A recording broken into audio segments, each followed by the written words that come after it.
हामीले फलो गर्नुपर्छ, नत्र भने मौरीले हामीलाई चिल्न सक्छ अथवा टोक्न सक्छ, अथवा मौरीले यो घार छोडेरै गृह त्याग गर्न सक्दछ है। हो, गृह त्याग मिन्स घर छोडेर जानु है।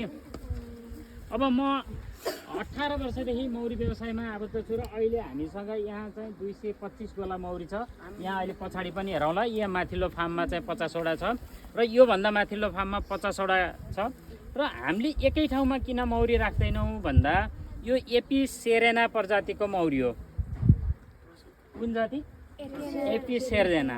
हाम्रो नेपालमा पाइने मौरीका जात भनेको 5 प्रकारका हुन्छन्। एउटा अहिले मैले भनिहालेँ एपी सेरेना, अर्को चाहिँ एपिज मेलिफेरा जुन चाहिँ युरोपबाट 2052 सालमा नेपालमा भित्राइएको हो र त्यो तराई बेल्टमा मात्रै पालिन्छ। कहिलेकाहीँ हामी टिभीहरूमा कार्टुनहरूमा पनि देख्छौँ र ट्रकमा हालेर धुवानी गरेर लएर चरी चरनको लागि